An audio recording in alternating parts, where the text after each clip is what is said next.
السلام علیکم ورحمۃ اللہ وبرکاتہ۔ الحمدللہ رب العالمین والصلاة والسلام علی رسولہ الکریم، اما بعد فاعوذ باللہ من الشیطان الرجیم، بسم اللہ الرحمن الرحیم۔ یا ایہا الذین آمنوا کتب علیکم الصیام کما کتب علی الذین من قبلکم لعلکم تتقون۔ محترم سامعین اکرام، اللہ تبارک و تعالی ہر مسلمان پر روزوں کو فرض قرار دیا۔ اب جن لوگوں پر روزہ فرض ہوتا ہے اس کے متعلق ہم نے پہلے ہی گفتگو کر چکے ہیں۔ اب چند ایسے لوگ ہیں جن کو اللہ تبارک و تعالی اختیار دیا ہے روزہ اور رکھے نہ رکھے، اور چند ایسے لوگ ہیں جن کو اللہ تبارک و تعالی مکمل روکا ہے کہ وہ روزہ نہیں رکھ سکتے۔ اس میں سے خاص طور پر عورتیں ہیں جو حیض و نفاس کی حالت میں ہرگز وہ روزہ نہیں رکھ سکتے۔ شریعت اس وقت ان لوگوں کو منع کرتی ہے اور ان کے لیے رخصت دیا گیا ہے۔ تو چند ایسے اعمال ہیں جو حیض کی حالت میں بھی عورتیں کر سکتی ہیں۔ اب جیسا کہ عورتوں میں سے ایک خیال ہے کہ حیض کی حالت میں کوئی بھی اچھا کام نہیں کرے، یعنی نیک کام نہیں کرے، وہ صرف اپنے گھر کے کاموں میں ہی رہ جائیں، جبکہ کئی ایسے اعمال ہیں جو وضو کے بغیر بھی کیے جا سکتے ہیں، جو غسل کے بغیر بھی کیے جا سکتے ہیں۔ تو ان اعمال کو ہم مکمل لحاظ رکھنا چاہیے۔ خاص طور پر اس رمضان کے متعلق اور اس رمضان کے اوقات کو ہم ہرگز ضائع نہ کریں، ایسے ہی بیکار نہ گزاریں۔ یہ بہت ہی بہترین موقع ہے، بہترین وقت ہے۔ یہ وقت اللہ تبارک و تعالیٰ کے پاس نیکی کمانے کا، اور یہ وقت اللہ تبارک و تعالیٰ کے پاس اپنے نیکی کو دگنا کرنے کا وقت ہے۔ تو اس موسم میں، اس وقت میں ہم کسی بھی طرح اپنی نیکیوں کو کمانے کی مکمل کوشش کریں۔ رمضان میں زیادہ سے زیادہ وقت عبادت میں گزارنا یہ ہمارے لیے بہتر ہے۔ اگر ہم اپنے وقت ضائع کرتے ہیں تو یہ ہمارے لیے نقصان دہ چیز ہے۔ اب رہا حیض کا مسئلہ اور نفاس کا مسئلہ، تو اللہ کے رسول صلی اللہ علیہ وسلم نے متفق علیہ حدیث ہے کہ اللہ کے رسول نے کہا، ان ھذا امر کتبہ اللہ علی بنات آدم۔ اللہ تبارک و تعالی آدم علیہ السلام کی جو بیٹیاں ہیں، یعنی ساری عورتوں پر اللہ تبارک و تعالیٰ نے اس چیز کو لازم قرار دیا۔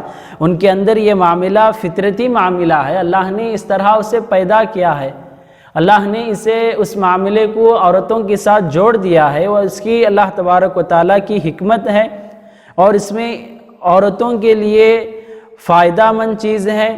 اس میں کئی چیزیں ایسی حکمتیں ہیں جو اللہ بہتر جانتا ہے۔ تو حیض کی حالت میں شریعت روزہ رکھنے سے روکتی ہے اور نماز پڑھنے سے روکتی ہے۔ اس کے علاوہ جب وقت گزر جاتا ہے، جب پاک ہو جاتی ہیں، تو اس وقت خاتون اسلام اور عورتوں کو اس بات کا حکم دیا گیا کہ وہ روزوں کی قضا کرے، نماز کو چھوڑ سکتی ہیں۔ نماز کی رخصت دی گئی، مگر روزوں کی قضا کرنا ان پر ضروری ہے۔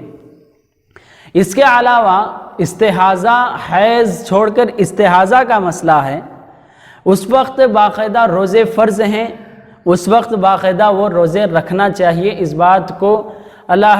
بات کا حکم علماء اکرام دیتے ہیں، اللہ کے رسول صلی اللہ علیہ وسلم نے بھی حکم دیا ہے۔ حدیث ہمارے سامنے موجود ہے، اللہ کے رسول صلی اللہ علیہ وسلم کو پوچھا گیا کہ استحاضہ کی حالت میں نماز کا حکم کیا ہے، تو اللہ کے رسول نے کہا، توضئی لکل صلاۃ، ہر نماز سے پہلے وضو کر کر پاک ہو کر نماز پڑھا کرو۔ استحاضہ میں جب نماز ہے تو باقاعدہ روزہ بھی رکھنا چاہیے۔ اب رہا اعمال کے بارے میں، تو کئی ایسے اعمال ہیں جو باقاعدہ حیض کی حالت میں کی جا سکتی ہیں، جس پر اللہ تبارک و تعالی ثواب اور نیکیاں عطا بھی کرتا ہے۔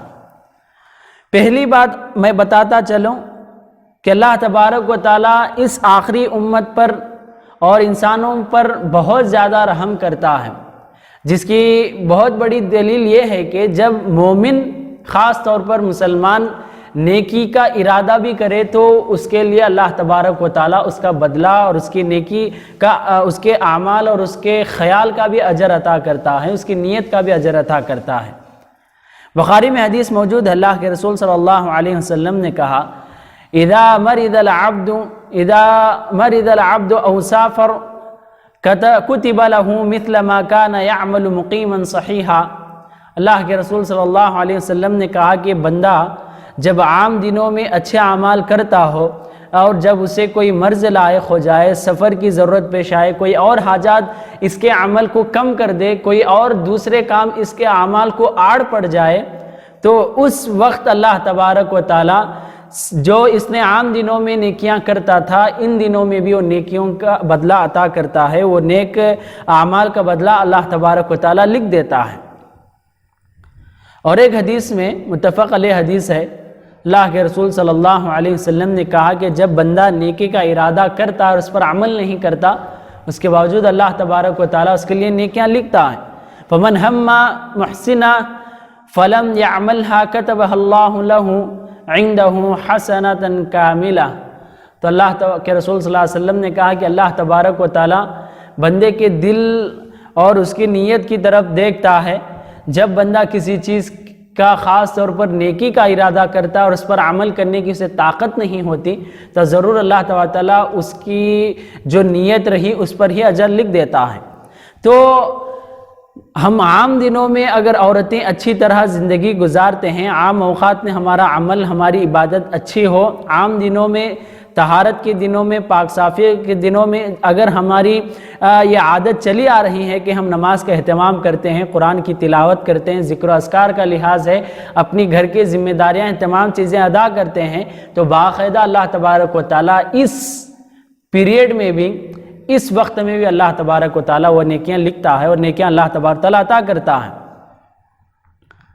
اب دوسرا عمل ہم کو یہ کرنا چاہیے، پہلا عمل انسان کا عام عادت ہے اور انسان کی نیت ہے۔ دوسرا عمل خاص یہ ہے کہ اللہ کے رسول صلی اللہ علیہ وسلم نے کہا کہ یا نساء المؤمنات علیکن بالتحلیل والتسبیح والتقدیس ولا تغفلن فتنسین الرحمہ۔ یا نساء المؤمنات، اے مومنوں، اے مومنات، اے عورتیں، اے مسلمان خاتون، چاہیے کہ تم اپنے اس پیریڈ میں، اس وقت میں سبحان اللہ، الحمدللہ، اللہ اکبر، لا الہ الا اللہ، لا حول ولا قوت الا باللہ، یہ جو تمام ذکر و اذکار ہیں اس کو لازم پکڑو۔ اگر تم ان چیزوں کے بارے میں غفلت برتو گے تو اللہ تبارک و تعالیٰ کی رحمت تم کو بھول جائے گی۔ تو اللہ کے رسول صلی اللہ علیہ وسلم نے باقاعدہ حکم دیا ہے کہ چاہیے کہ جب یہ پیریڈ چلتی ہو، یہ وقت چلتا ہو، تو اس وقت ہم اپنی زبان پر ذکر و اذکار کرتے رہنا چاہیے۔ یہ باقاعدہ کیے جانے والا عمل ہے، اور اللہ کے رسول نے یہاں تک کہا وَعَقَدْنَا بِالْأَنَامِلِ فَإِنَّهُنَّ مَسْئُولَاتٌ، باقاعدہ جب ذکر و اذکار کرو تو اپنے انگلیوں پر ذکر و اذکار کو کیا کرو۔ قیامت کے دن ان انگلیوں کے بارے میں، ان انگلیوں کو اللہ تبارک تعالیٰ زبان دے گا، یہ بات کریں گے، ان سے پوچھا جائے گا اور یہ گواہی دیں گے۔ تو چاہیے کہ جو اللہ کے رسول صلی اللہ علیہ وسلم نے قرار دیا کہ انگلیوں پر ذکر کریں، اس طرح ہم اس سنت کو لانا چاہیے، اپنی یہ سنت کو اپنانا چاہیے کہ اس وجہ سے کہ قیامت کے دن جب بھی ہم کو اللہ زندہ کرے گا اور ہر عضو اس کے بارے میں اللہ تعالیٰ سوال کرے گا، تو اس وقت یہ انگلیاں ہمارے لیے اچھی گواہی دیں گی۔ تو ذکر و اذکار کیا جا سکتا ہے، ذکر و اذکار کرنا چاہیے۔ تیسرا عمل، اس حیض کی حالت میں بھی صدقہ ضرور کیا جا سکتا ہے، اس کے لیے کوئی رکاوٹ نہیں ہے۔